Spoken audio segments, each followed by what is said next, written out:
Hello dear friends, you all are welcome back to the channel. In today's video, I'll be tackling a simple yet complex problem because it affects each and every one of us in one way or the other.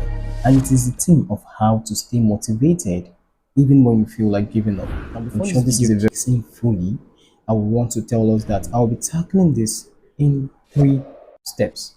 Alright, the first thing on our list is rethink your focus, rethink your why. Now, before we started anything, there's this thing that is always a reason, and we always get this reason why we did start something. You get that's the point.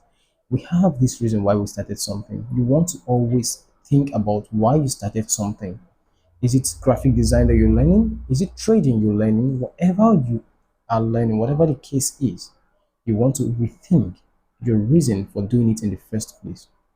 So let's see if it's graphic design now. Why did you start with graphic design? Why did you start graphic design? Sorry.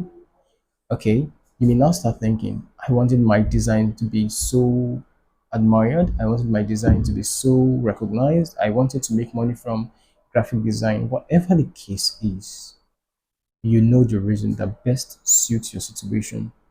Always think of those reasons and pen them down. Now, of all of them that you've penned down, you want to even deliberate more on the one that catches your fancy all the more.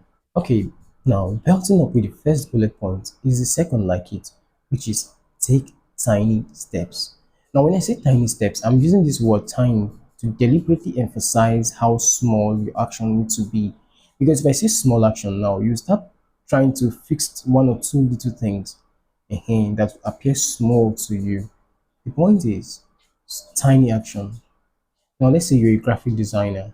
You can simply just make a sketch or you want to design a logo, and then, due to the complexity of the brand, you don't know how to go about it. You want to take tiny steps.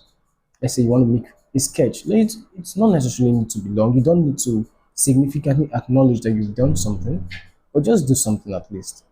Now, let's say you want to build your portfolio or your CV. You can simply go to, okay, let me use LinkedIn for an example. You can simply go to LinkedIn and then maybe put your profile picture, type your name properly as it should be. When you've seen the beauty that has emanated from this thing you've done, you're going to feel triggered to even do more. You get that's just the simple psychology to it, this whole thing. Now, third point, which probably might be the last point of this list, is celebrate your effort. Human beings have this tendency to want to celebrate after a significant milestone has been achieved. Exactly. We don't feel ignited to celebrate or to give ourselves the thumbs up for anything, except we've achieved that significant milestone. And this is not the proper or a healthy mindset or attitude to doing things. Whatever the case is, celebrate your small efforts. And why is this very important? Because it is uplifting. Now remember, this is a strategic approach to achieving your goals. The first like it is rethink your why. Why did you started something in the first place? The second is take tiny actions.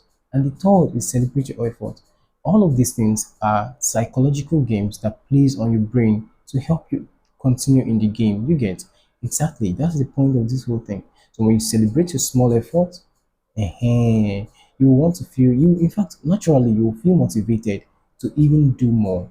So that you would have a reason to celebrate. At least I did something. That kind of mindset, at least I did something.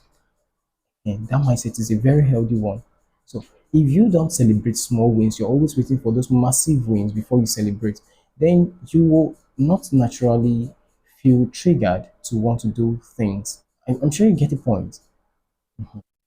And that brings us to the end of the 3 bullet points that I promised to talk about before the start of this video. However, is that all? Now let me give you something more. Have you ever thought of how to be the best at whatever you're doing? I'm sure many of us have thought about it. I want to be the best. In fact, it is popular in the academic sector. In fact, any competition-based sector, it is a popular ideology. I want to be the best. I want to be the star here. We all have them. It is an African, in fact, it's a general mindset, a human mindset. I want to be the best. You can notice this from how big brands are doing their stuff. They want to outshine other brands. Now, have you ever wondered how to be the best at whatever you're doing? It is one thing to think about it, it is another thing to know how to be the best at whatever you're doing. That is a video that, or a topic that this channel promised to discuss elaborately on in subsequent video, probably the next.